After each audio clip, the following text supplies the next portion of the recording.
as I'm getting ready to reassemble it, first thing I did was just give it a good coat of paint after scrubbing it down. Next up, we're gonna pop out the needle bearings, clean them up, make sure they're looking all right, and then put in some seals, and then proceed from there. The plan is pretty straightforward. Remove the tire of the carpet.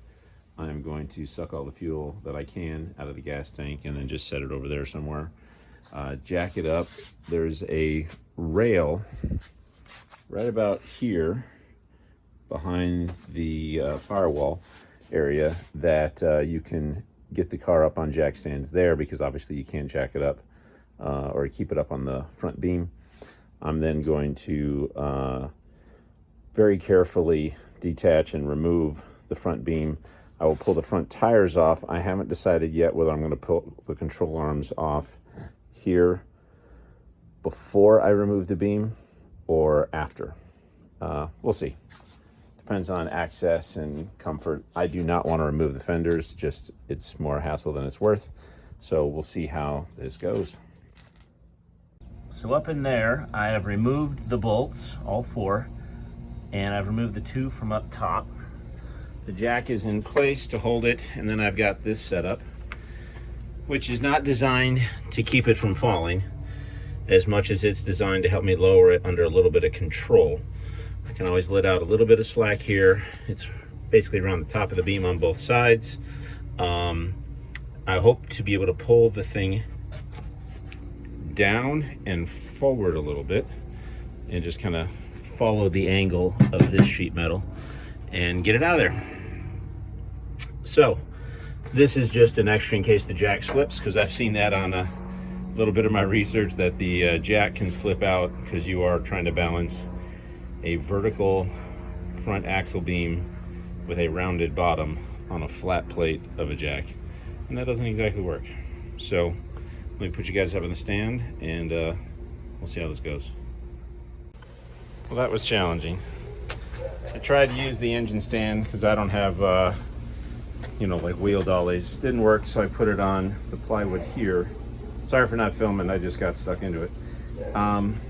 Put it on the plywood so it would drag. This moves. And then this part I had underneath the jack, or the jack underneath it. So it is out, it is ugly, and now I can start disassembling it. So I've already shown you how to do that on a previous episode, so I'm not going to show it on this one. What I will do though is let you know what my plan is. I'm going to pull these arms off, leave the brakes on, obviously pull the shocks, pull these off, and then put them on as a pair onto the new beam after I cut down the leaf springs, the torsion springs. I'm doing the torsion springs soon, but I'll probably take this apart first so that I have access to these torsion springs as well. 2 sets of torsion springs allows me to potentially make an error. Me? Yeah. So, onward. This next step is going to happen in my shop using the drill press. So this shop is tiny. That's a window. Bandsaw, storage, my 4.5 foot workbench. It's a little bit messy. Air compressor, tools galore, more up there, storage. This is where the woodworking happens more than the car stuff. There's a table saw.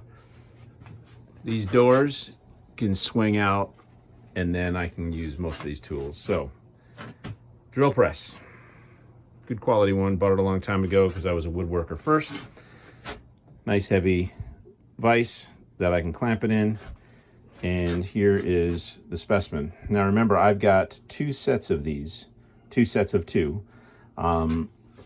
From my original beam that I just pulled from the bug, and the donor. A couple things I'll point out. This section that I cut out, I'm going to use that as a sleeve to hold these things in place. You'll also notice that these super thin ones, so they're differing in thickness, okay? These super thin ones don't have any holes in them. if you look, got a hole on that end, hole in the middle, and then on this end, nothing, because it's on the other side. So you got to remember that when you are drilling your holes. Make sure that you don't put them both on the same side. They're also not terribly deep, and they're not terribly wide. So I am going to use, I got a bunch of different drill bits, some more up there, that I am going to use to sort of fit, find the right one, work my way up to it, put it in the clamp, and go from there. Not terribly complicated.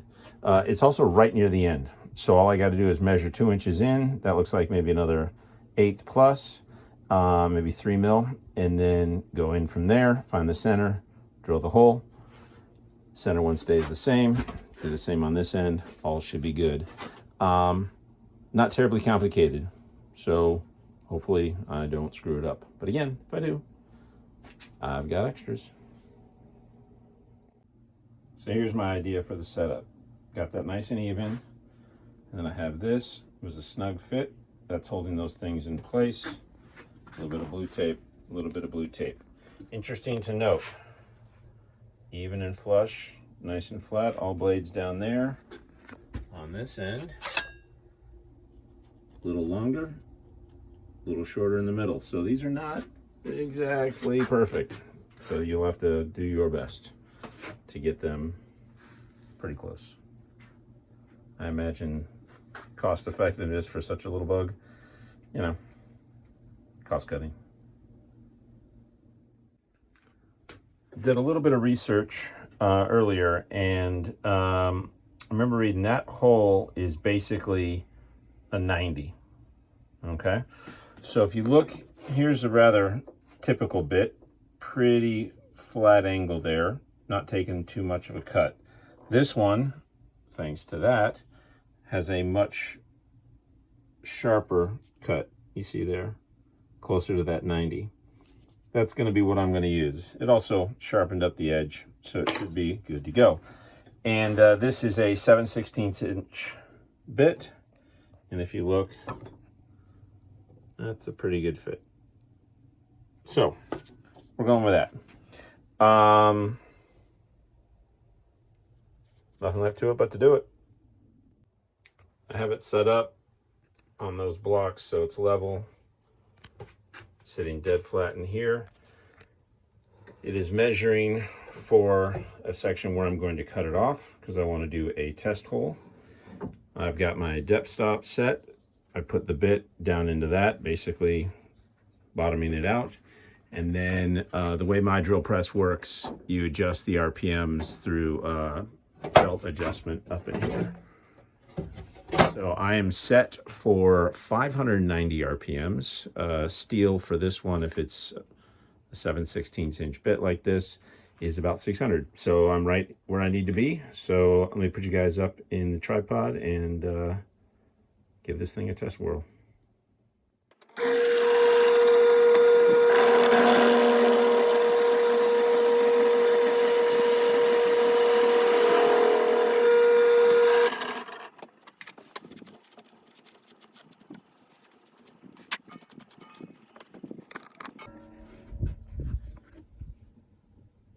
My hole in the original. Mine's shinier, but otherwise they look pretty darn similar.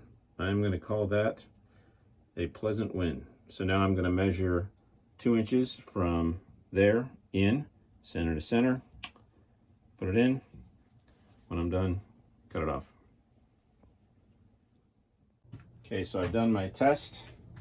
Now I just got to measure over 2 inches.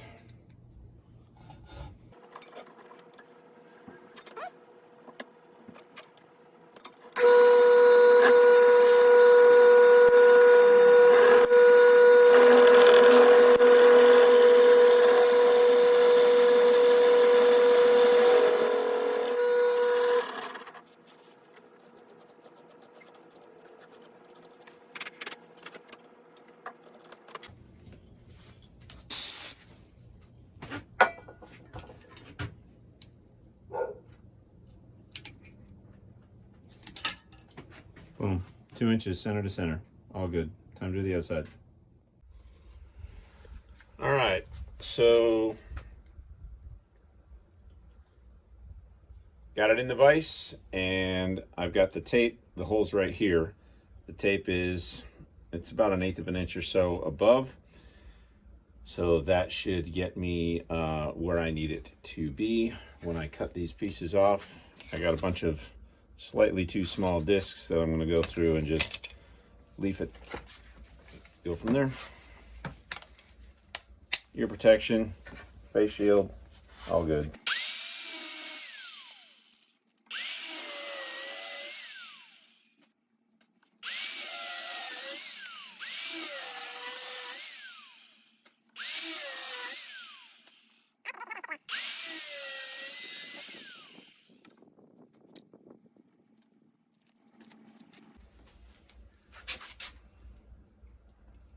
Not a perfectly flat cut, if I'm honest, so I'm gonna have to fix that.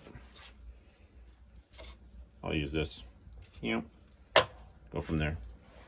Better too long on the first pass than too short.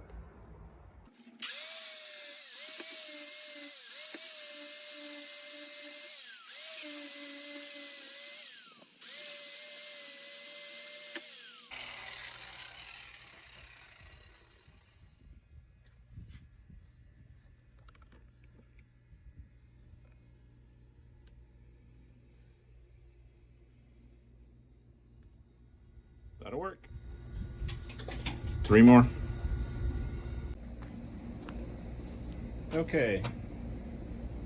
Leaf spring's ready to go. Got my dimples in the right spot. I'm hoping this just slides right in.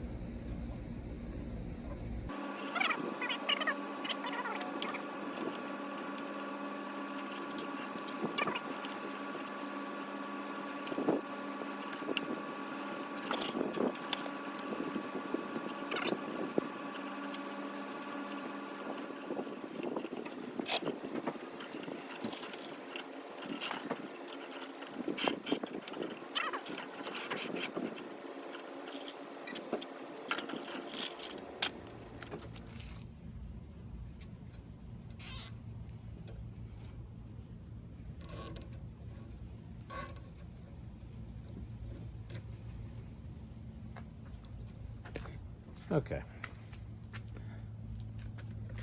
That took way longer than it should have.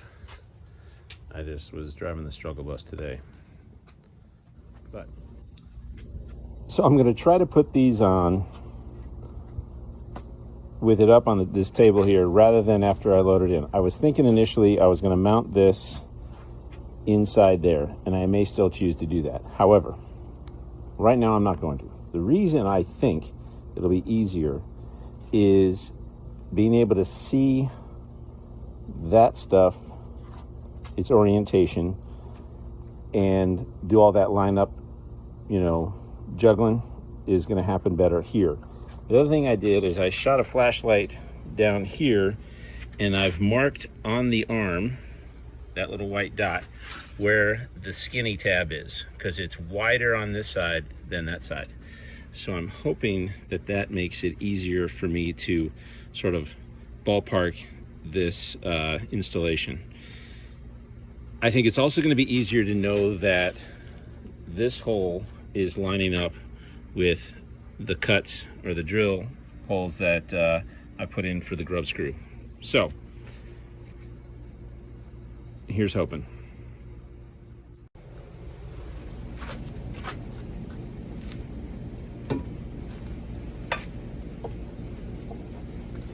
And I've already put the seals on.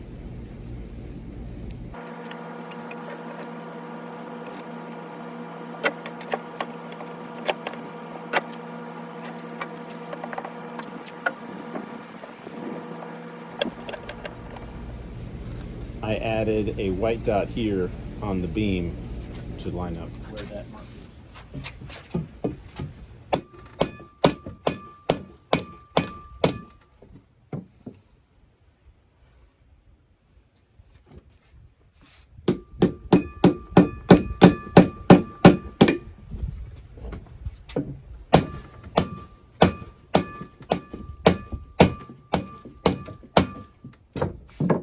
They're both in. Now I just got to pound it.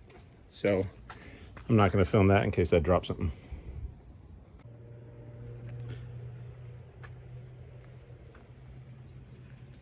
Installed and looking good. Interesting thing to note, when that one lines up, pretty much, this one is way off. So what I learned, which is useful, is that these are not in identical spots when these are installed. So that's useful. What was also useful is because they move independently, once I got this one in, I rotated it. I could see it moving on this end until those dots were lining up, and it made it easier to get that one in. Once they were in, I had to use a rubber mallet with some wood on that surface, and that surface, then the grub screws lined up. Not perfect. This one I think is off by just a teeny bit, maybe a 1/16 to 1/8 of an inch, somewhere in that area, 2 to 3 millimeters. I'll live with it. As I put in the grub screw, it pulled this slightly out. I don't know if now my car is going to flip over when I take a left turn or not, but I think I'll be fine. All right, I'm going to do the other side, and again, not going to film it because it's going to be pretty much the same thing all over again. Gave the steering box a little bit of a scrub down, nothing too fancy. And then I pulled the top and put in a new seal, just gasket, not seal, gasket here. And this is the pitman arm from Lime Bugs. It is significantly longer in this section here to allow for the narrow beam to work effectively with steering. So you get one of these and everything's good. Just as a tip, for those of you that are maybe new to this, you have to fully remove that bolt to take the pitman arm off. You can see here the teeth, so it's easy to get the pitman arm back on because it can only go on one way because these teeth only are in this section, not all the way around. And this bolt goes through a notch in this shaft, so it won't slide off. When you pull that out, it just drops right off. Super easy, no puller, nothing needed.